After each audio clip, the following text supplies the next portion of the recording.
Welcome back. ఇక AP assembly సమావేశాలు నిరవధికంగా వాయిదా పడ్డాయి. 15 రోజుల పాటు జరిగిన ఈ సమావేశాల్లో 9 బిల్లులకు సభ్యులు ఏకగ్రీవంగా ఆమోదం తెలిపారు. 85 గంటల 55 నిమిషాల పాటు వివిధ బిల్లులపైన చర్చించారు. రాష్ట్ర బడ్జెట్తో పాటు పలు బిల్లులపైన వాడివేడిగా చర్చించారు. సహకార బ్యాంకుల అవకతవకలపైన కూడా సభ సంఘాన్ని నియమిస్తూ నిర్ణయం తీసుకున్నారు. ఇక చివరి రోజు ఏపీ అసెంబ్లీతో పాటు శాసన మండలిలోనూ ఎస్సీ వర్గీకరణ బిల్లును ప్రవేశపెట్టారు. రాష్ట్ర హోంమంత్రి వంగలపూడి అనిత ఈ బిల్లును ప్రవేశపెట్టారు. అయితే ఎస్సీ వర్గీకరణ బిల్లుకు అసెంబ్లీలో తెలుగుదేశంతో పాటుగా జనసేన మద్దతు తెలిపింది. ఎస్సీ వర్గీకరణ ప్రతిపాదనపైన సీఎం చంద్రబాబుతో సహా పలువురు సభ్యులు మాట్లాడారు. అనంతరం ఉభయ సభలను నిరవధికంగా వాయిదా వేస్తూ అసెంబ్లీలో స్పీకర్ అయ్యన్న పాత్రుడు ప్రకటన చేశారు. గత 2 దశాబ్దాలుగా ప్రత్యేకించి ఇంకా స్పష్టంగా చెప్పాలంటే 2004 నుంచి చాలా దళిత మేధావులతోటి, చాలామంది దళిత కార్యకర్తలతోటి, అటు మాదిగ ఉపకులాలు కావచ్చు, అన్ని రకాలుగా చాలామంది మేధావులతోటి చర్చల్లో పాల్గొన్నవాడిని అధ్యక్ష. వారు నన్ను మనస్ఫూర్తిగా ఆహ్వానించారు. అలాగే బహుజన సిద్ధాంతం కానీ వీటి పట్ల ఆకర్షితులైన వాడిని. అందువల్ల నన్ను చాలాసార్లు ప్రత్యేకించి వర్గీకరణ గురించి అనేక పర్యాయాలు దీని గురించి మాట్లాడుతూ ఉండేవాళ్ళు. నాకు తెలిసిన అనేక మంది మేధావుల్లో ఒకరు చాలా కీలకమైన వ్యక్తి central university professor Shri Nimmaladinna Sudhakar గారు. అలాగే మాదిగ ఐక్యత కోసం కలిసి ఉండాలి కానీ వర్గీకరణ జరగాలని కోరుకునే కళాకారుడు, కవి మాస్టర్జీ గారు. అంటే ఎలాంటి వ్యక్తులను నేను కలుసుకున్నానంటే, ఆయన మాదిగ కులస్తులు అయింది కూడా ఆయన మాలకులానికి చెందిన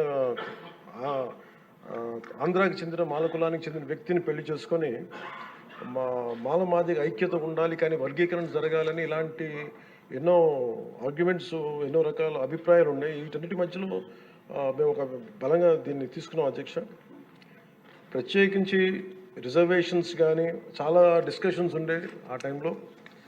ప్రత్యేకించి మన వర్గీకరణ గురించి, అలాగే క్రీమీ లేయర్ గురించి, అలాగే ఇంకా కులం గుర్తింపు లేని కులాలు బేడా బుడగ జంగాల గురించి, రెల్లి కులస్తుల గురించి అనేక మార్లు చాలా విస్తారమైన చర్చలు ఉన్నాయి అధ్యక్ష.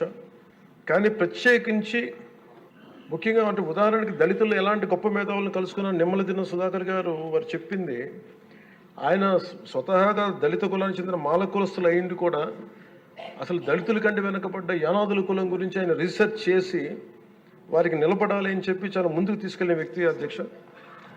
అలాంటి ఎంతోమంది చాలా ఉన్నతంగా ఆలోచించి నేను దళిత కులస్తుల్ని, దళిత మేధావులతో నేను కలిసి వచ్చిన వాడిని, వారితో నడిచిన వాడిని.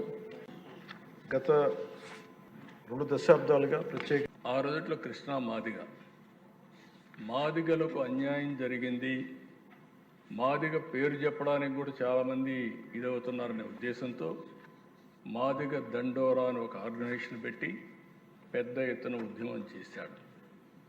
ఆ ఉద్యమం చేసిన ప్రదేశ నేను ముఖ్యమంత్రిగా ఉండడం, వాళ్ళ సమస్యలని చూసిన తర్వాత అనేక సార్లు మాట్లాడిన తర్వాత ఆల్ పార్టీ మీటింగ్స్ కూడా పెట్టుకొని అన్నీ చర్చించిన తర్వాత వారు చేసే డిమాండ్ సబబుగా ఉందనే ఉద్దేశంతో 10/9/96 మీరు కూడా ఆ రోజు పార్టీలో ఉన్నారు అధ్యక్ష.